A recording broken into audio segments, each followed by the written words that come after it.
हाथ में डलिया ली है, लाला ने फूल तोड़ने के लिए चला।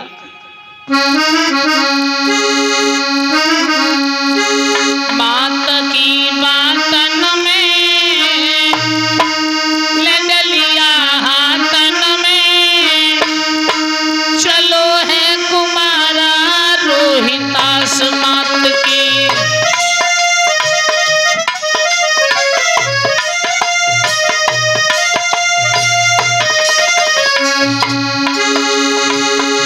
मात की बातन में ले डलिया हाथन में, चलो है कुमारा रोहितास मात की।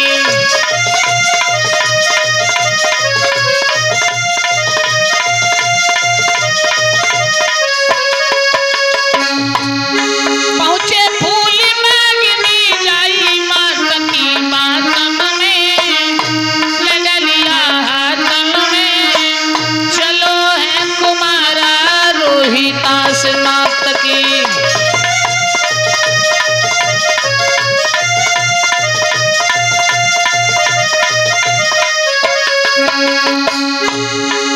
एक फूल में नागिन बन के विश्वामित्र घात लगाई।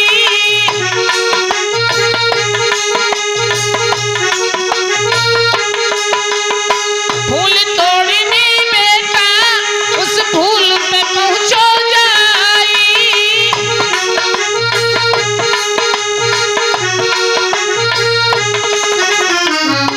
फूल का खिला हुआ भविष्य छुपा हुआ, फूल का खिला हुआ भविष्य छुपा हुआ, चलो है कुमारा रोहितास मात की।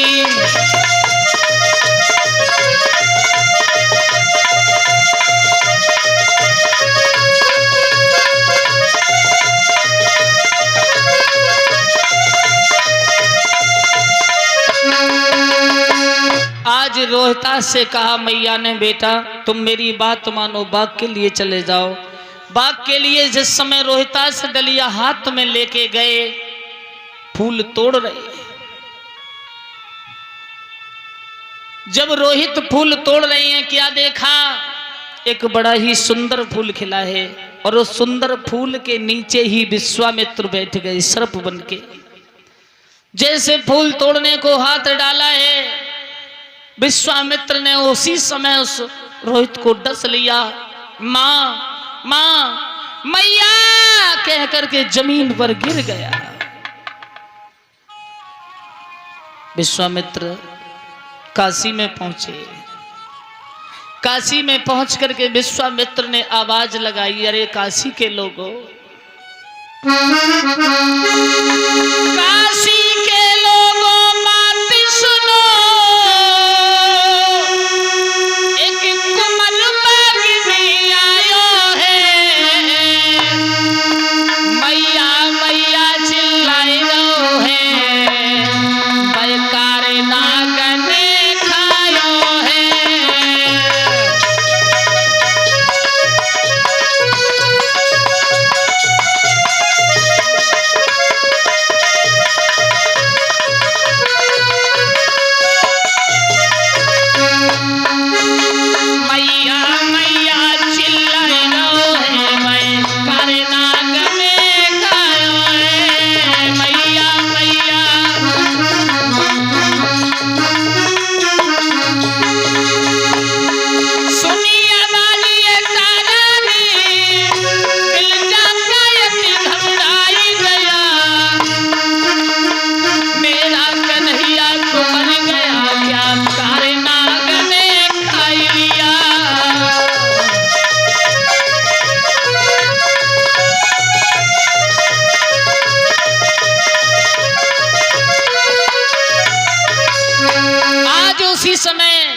महारानी तारा के कान में आवाज पहुंची। कहा, मालकिन मालकिन मेरा पुत्र रोहित फूल लेने गया। ये महात्मा कह रहे हैं किसी बच्चे को सर्प ने खा लिया। कहा पहले खाना बनाओ उसके बाद जाना।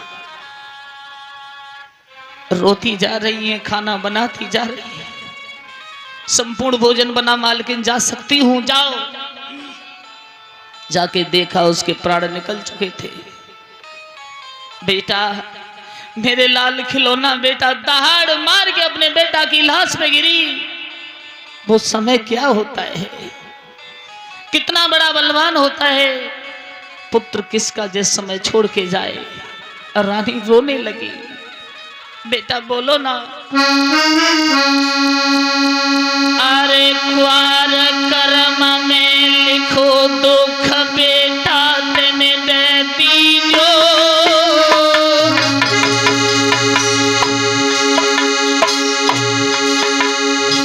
तो को जन्म दयो लाला कोई छोड़ के चल दियो।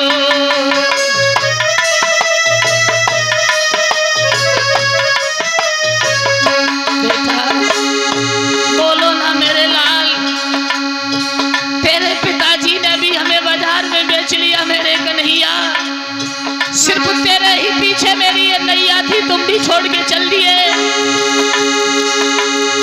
9-10 मास गर्भ में रखो मैंने जन्म थोई दियो।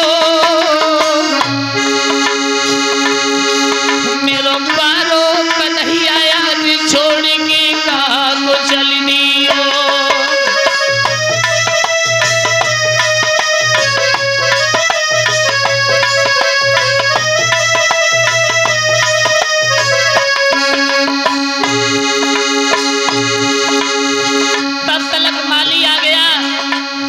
से ले जाओ, इस लाश को ले जाओ कहीं मरहट में इसका दाह संस्कार कर दो। हाँ सज्जन हो, तारा के पास कफन के लिए भी पैसे नहीं। अरे यू तारी आधी तन साड़ी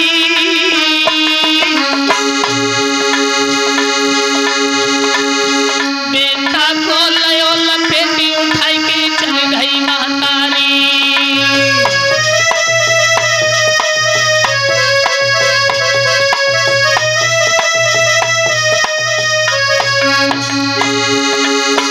जो साड़ी पहने हैं उसी में से आधी साड़ी फानी रोहतास को लपेट लिया।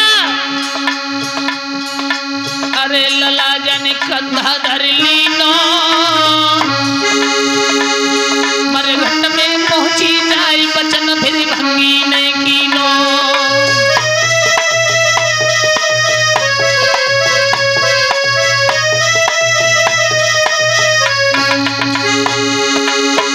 मरघट में पहुंची, चिता बना के तैयार हुई है। आधी साड़ी में बेटा लपेट के चिता में रख दिया, आधी से तन ढका हुआ है। हरिश्चंद्र ने जैसे देखा मरघट में कोई इंसान, दौड़ के पहुंच गए। तारा जवाब दिया, महाराज तुम्हारा ये पाला हुआ लाडला छोड़ करके चला गया। हरिश्चंद्र बोले, तारा मरघट में लाश जब जलाओगी जब मेरे लिए 1.25 रुपया और कफन दोगी। तारा कहने लगी, महाराज सारी जिंदगी दुख में निकल गई। अरे रात दिन मरघट में सूखे,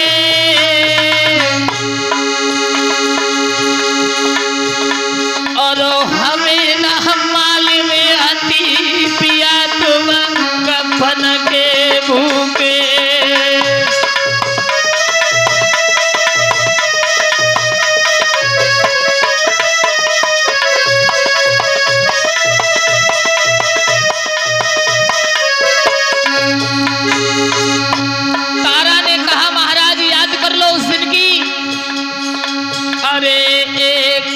यज्ञ तुमहु कीनो, बेटा के कारण पिया तन के धाम ये दे दीनो।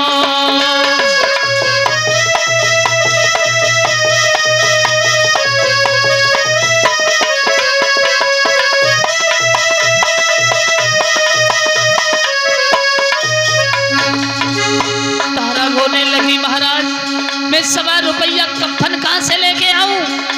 हरिश्चंद्र बोले, तारा मैं बिना 1.25 रुपया लाए लाश नहीं जलने दूंगा। पछाड़ खा के धरती पर गिर गई। हरीश हरिश्चंद्र ने लाश में ठोकर मारी। तारा कहने लगी महाराज ये क्या कर रहे हो महाराज? जवाब दिया नहीं तारा, जब तक मेरे लिए 1.25 रुपया कफन नहीं मिलेगा मैं लाश नहीं जलने दूंगा। अरे रोई रही मरघट में रानी, सूरज गिरी उठी खाई कचार बह दो अखियन से पानी। भैया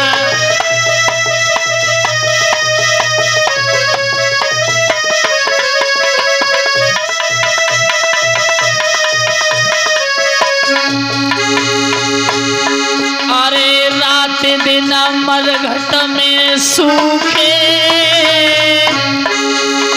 और हमें नए माल में हंसी पिया तुम कफन के भूखे। हमें ना माल में हंसी सजन तुम कफन के भूखे।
तारा कहने लगी महाराज याद करो तुमने बड़े प्यार से पाला था। हरिश्चंद्र ने जैसे ठोकर मारी झपट्टा दिया, जब तक कफन नहीं दोगी 1.25 रुपया मैं कहां से लाऊं पैसा? एक भिखारी की तरह तुमने मुझे बेच दिया महाराज, कहां से 1.25 रुपया मेरे पास रखा है? हरिश्चंद्र बोले मैं लाश नहीं जलने दूंगा। रोहितास की लाश में जब ठोकर लगी कलेजा फट गया। कहने लगी महाराज ऐसा मत करो महाराज दया करो। हरिश्चंद्र ने उसी समय झपट्टा मारा, आधी साड़ी में बेटा को लपेट लिया था, आधी वो उतारी 1.25 रुपया के बदले में, आधी जो रानी पहने है वो खींच ली। तारा नगिन हो गई, अग्नि को प्रज्वलित किया, सोचने लगी महाराज ये तुमने क्या किया? जवाब दिया मैं अपने धर्म को नहीं छोड़ूंगा, ये मेरे मालिक का हुक्म है। तारा रोती हुई मरघट में पहुंची है, मरघट से भागी, अंधेरी रात है। एक गांव के बाहर मठ बना है, उस मठ में तारा घुस गई। जब अंधेरा होगा तब मैं जाऊंगी। लेकिन विश्वामित्र ने 2 बच्चे किसी के उठाए, तारा के दोनों तरफ डाल दिए, खून ऊपर छिड़क दिया। क्यों? मुसीबत में या भूख लगती है इंसान को या नींद आती है। तारा सो गई थी, बाल बिखरे हुए, रोते रोते उसका होश उड़ गए थे। आवाज लगाई काशी के लोगों, गांव में डाहिन आ गई है। जो देखता है 2 पुत्र मरे पड़े हैं, खून छिड़का है, जो देखता है वही भाग जाता है। कालू मेहतर तक सूचना पहुंची हरिश्चंद्र आए हैं। हरिश्चंद्र से कहा हरिश्चंद्र, हरिश्चंद्र कोई नहीं कहता तो हरिया कहते। अरे गरीबी तेरे 3 नाम, पस्सी पस्सा परशु। हरिया ये तलवार ले इस डायन को मार दे। हरिश्चंद्र अंदर घुसे, उठा ली केस पकड़ के तारा। तारा तू डायन है? जवाब दिया मैंने अपने बेटा को डस लिया, मुझसे बड़ी डायन और कौन होगी? तलवार मारने को थे, एकदम भगवान ने आगे हाथ पकड़ लिया, सावधान। सामने से विश्वामित्र आ गए। हरिश्चंद्र बोले विश्वामित्र अभी कुछ और बाकी है तो उसे भी ले सकते हो। जवाब दिया मैं बड़ा प्रसन्न हूं, तुम्हारा राज्य मैंने तुमको सौंपा। हरिश्चंद्र बोले क्या होगा राज्य का, क्या होगा धन का, क्या होगा दौलत का, क्यों?